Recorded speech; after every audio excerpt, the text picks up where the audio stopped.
Well, it's another Tuesday and another Design Tool Tuesday, and I have something exciting to share with you today. And it's something from myself, because I've been working behind the scenes on this small but also very big tool, which should give value to starting designers or entry-level designers, people who have experience and don't know how they should develop their skills to be competitive in this challenging market. And what I want to share with you today is the butterfly framework to nip those problems in the bud.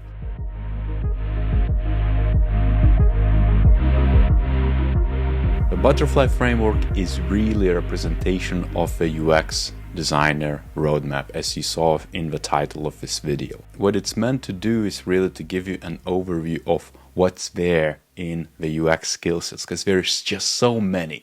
For example, in the framework itself, which we kind of have to now jump into the weeds, there is over 140 of skill families or skill buckets. Like as a simple example, let's say if we go to design ethics, which is a big deal for everyone. It's a meta skill, right? You might have so much information which you should just learn by heart, because whatever you do has to be sustainable or equitable or has to cover so many bases. And that's just one sliver out of many other critical or not so critical skills. Depends how you skin it, right? And the actual framework has this one big wing dedicated to the user research, and another one big butterfly wing is the product design. The head of a butterfly is the business acumen and communication. One of the most overlooked skill sets, I would say, for both researchers and designers, or even strategists. It's kind of like there is so much you can learn specifically to do with how to be effective design leader in any business. Doesn't matter if you're a very junior or very experienced person. And lastly, the body of a butterfly is the meta skills, and it's a combination of research meta skills, measures, design ethics, again, user psychology, things of that nature, which is an overlap of a lot of other specialties in here, because you could be a content designer again, or someone who just wants to prioritize your content skills, or maybe you're a product designer and you care mostly about visual or interaction design, or perhaps you're a strategist or researcher and you care about research. Your journey in UX would begin in one of these skill trees. And that's exactly how I wanted this framework to be used. We all have our special skills or starter skills.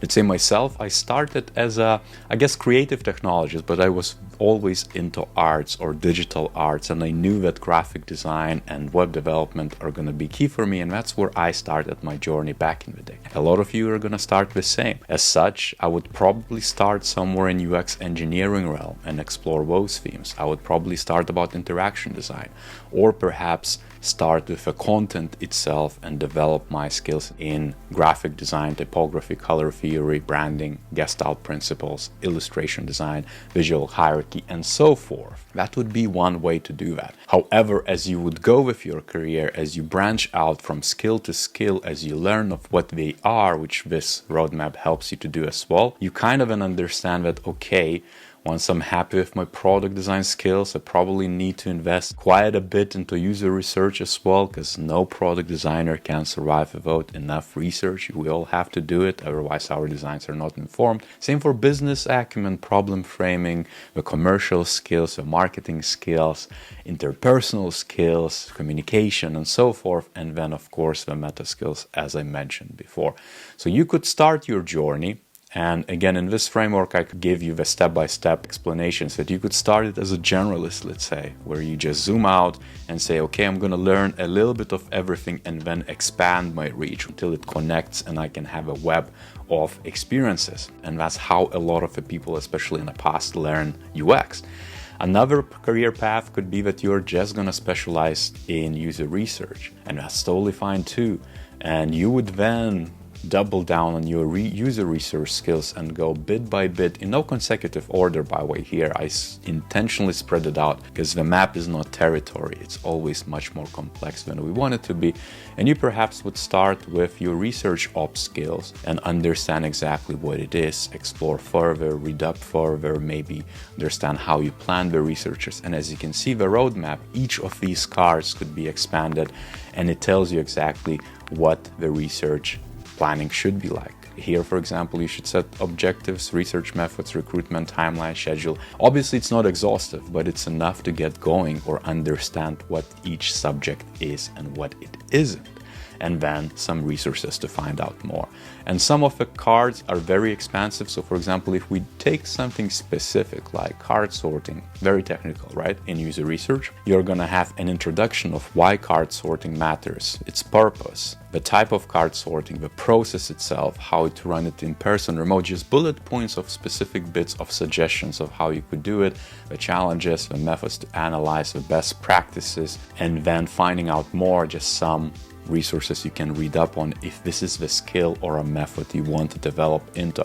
And obviously this is just a starter point, because every card here can be read into, expanded, and used as a learning starter. And the last path could be this product designer element, where let's say you wanna specialize in product design. Obviously you can see that bubble here represents that you need to still have enough user research skills, but then if you're interaction visual design oriented, you would start in this cloud of skills and slowly spread out until you can cover business and communication, meta skills, and so forth. And that's how you develop. That's the landscape. That's the beauty of this butterfly framework. And something you might ask, why should I use this framework and roadmap? Well, first and foremost, it's totally free and it has over 100 skills and a lot of information behind it. Like, for example, workshop facilitation.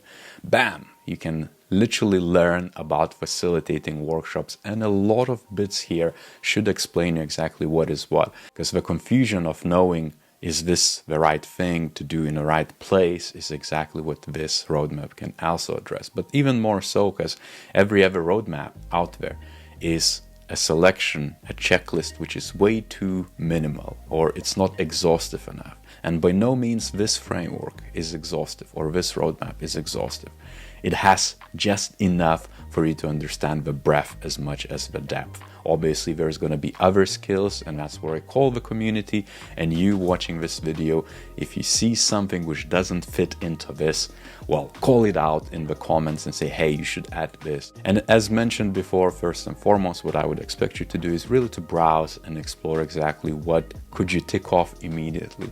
And even more so, really read about these things. So for example, things like overlooked parts in product designers or user research toolkit, especially if you're junior to senior, is problem framing, strategy, skills, things of that nature. Like for example, problem framing is always one of the hardest things, because that's what you start your project with.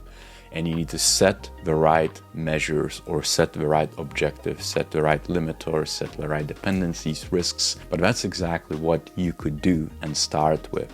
And it's easy to learn as long as you know exactly what's missing. And that's the beauty of this framework and how I wanted it to be used in the end. One last bit on each card, I added a few resources. This is probably going to be growing. Again, if you have some interesting resources, do let me know in the comments or reach me otherwise, but we can basically add. Because the roadmap, as mentioned before, is a starter. So you need to pick the right subjects, you need to dig into it, read about it, watch the videos, or take courses, because some cards are going to have course links. Some of them are free, some of them are not. Obviously, make your own decisions, because I picked the ones which I think are worthy, but it's up to you to decide if they are. And obviously, the last thing is doing. Doing is the most important thing to grow in UX. There is nothing else. Just knowing about things is not enough. And knowing about all these 140 or 150 things is not going to make you an effective or successful UXer. It's just going to make you a knowledgeable person about UX. So doing is also paramount. However, you can immediately access this and start your journey. It's totally free. It's on Miro, and you can find the link down below. Now, I'm going to end this video with that note. I hope you like this. Do let me know your thoughts in the comments if it's helpful. If it's not, do leave a review on the actual resource, because it's listed on Gumroad. And as per usual, I'll see you next time.